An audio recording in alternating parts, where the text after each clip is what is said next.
ಈಗ ಒಳ ಮೀಸಲಾತಿ ವಿಚಾರವಾಗಿ ಎಚ್ ಆಂಜನೇಯ ಅವರು ಆರೋಪ ಮಾಡ್ತಿದ್ದಾರೆ ನಮ್ಮ ಪಕ್ಷದವರೇ. ಏನು ಆರೋಪ ಮಾಡಿರಲ್ಲ ಆಗಿ ಹೋಗಿ ನಮಗೆ ರಕ್ತ ಬರೋದು ಬಾಕಿ ಉಳಿದಿದೆ ಒಳ ಮೀಸಲಾತಿ ವಿಚಾರವಾಗಿ. ನೋಡಪ್ಪ, ಆಂಜನೇಯನು ಒಪ್ಕೊಂಡಿದ್ದಾರೆ, ಎಲ್ಲರೂ ಒಪ್ಕೊಂಡಿದ್ದಾರೆ.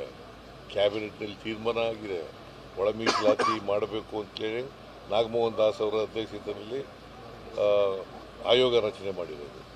ಅವರು ವರದಿ 2 ತಿಂಗಳಲ್ಲಿ ವರದಿ ಕೊಡಬೇಕು ಅಂತ ಹೇಳಿದ್ರು. 2 ತಿಂಗಳಲ್ಲಿ ವರದಿ ಕೊಟ್ಟ ಮೇಲೆ ಎಂಪ್ಯಾರಿಕಲ್ ಡಾಟಾ ಸಿಕ್ಕಿದ ಮೇಲೆ, ಬಿಕಾಸ್ ಏನಾಗಿದೆ ನೋಡಿ, ನಿಮಗೆಲ್ಲ ಗೊತ್ತಿರೋದಿಲ್ಲ, ನಿಮಗೆ ಅದೇ ಬಂದಿರೋದು ನಮಗೆ ತಾಪತ್ರಯ. BJP ಅವರು ಹೇಳ್ದದ್ದೇ ವೇದವಾಕ್ಯ ಅನ್ಕೊಂಡ್ಬಿಡ್ತೀವಿ. ಈಗ ನೋಡಿ, ತಿಳ್ಕೋಬೇಕು ನೀವು, ಕರ್ನಾಟಕದಲ್ಲಿ ಆದಿ ದ್ರಾವಿಡ ಅಂತ ಇದ್ದಾರೆ, ಆದಿ ಕರ್ನಾಟಕ ಅಂತ ಇದ್ದಾರೆ, ಆದಿ ಆಂಧ್ರ ಅಂತ ಇದ್ದಾರೆ, ದಲಿತರಿದ್ದಾರೆ, SC ಜನಾಂಗ.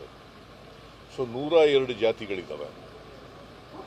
102 ಜಾತಿಗಳು, ಬರೀ ಲೆಫ್ಟು ರೈಟು OV ಲಮಾಣಿ ಅಷ್ಟೇ ಅಲ್ಲ ಇರೋದು. There are 102 castes in SC ನಲ್ಲಿ 102 ಕ್ಯಾಸ್ಟ್ಸ್ ಇದ್ದಾವೆ. ನೀವು ಒಳ ಮೀಸಲಾತಿ ಯಾಕೆ ಆಗಲ್ಲ ಅಂತಂದ್ರೆ, ಲೆಫ್ಟ್ನವರು ಆದಿ ದ್ರಾವಿಡ ಅಂತ ಹೇಳ್ಕೊತಾರೆ, ಕೆಲವು ಕಡೆ ರೈಟ್ನವರು ಆದಿ ದ್ರಾವಿಡ ಅಂತ ಹೇಳ್ಕೊತಾರೆ, ಆದಿ ಕರ್ನಾಟಕ ಅಂತ ಇವರು ಹೇಳ್ಕೊತಾರೆ, ಅವರು ಹೇಳ್ಕೊತಾರೆ. ಅದಕ್ಕೆ ಸರ್ವೆ ಮಾಡಿಸಿ ಯಾರು ಲೆಫ್ಟಿಗೆ ಸೇರಿದವ್ರು ಯಾರು, ರೈಟಿಗೆ ಸೇರಿದವ್ರು ಯಾರು ಅಂತ ಲೆಕ್ಕ ಬೇಕಲ್ವಾ? ಆ ಲೆಕ್ಕ ಇಲ್ಲದೇ ಮಾಡೋಕ್ಕಾಗತ್ತಾ? ಏನೋ ಮಾಡೋಕ್ಕಾಗತ್ತೇನೆ? ಅವಕ್ಕೇನು ಗೊತ್ತಿಲ್ಲ, ಸುಮ್ಮನೆ ಹೇಳ್ತಾ ಇದ್ದಾರೆ. ನೀವು ಈಗ ಒಳ ಮೀಸಲಾತಿ ವಿಚಾರವಾಗಿ ಎಚ್ ಆಂಜನೇಯ ಅವರು ಆರೋಪ ಮಾಡ್ತಿದ್ದಾರೆ ನಮ್ಮ ಪಕ್ಷದವರೇ. ಏನು ಆರೋಪ ಮಾಡಿರಲ್ಲ ಆಗಿ ಹೋಗಿ ನಮಗೆ ರಕ್ತ ಬರೋದು ಬಾಕಿ ಉಳಿದಿದೆ ಒಳ ಮೀಸಲಾತಿ ವಿಚಾರವಾಗಿ. ನೋಡಪ್ಪ, ಆಂಜನೇಯನು ಒಪ್ಕೊಂಡಿದ್ದಾರೆ, ಎಲ್ಲರೂ ಒಪ್ಕೊಂಡಿದ್ದಾರೆ.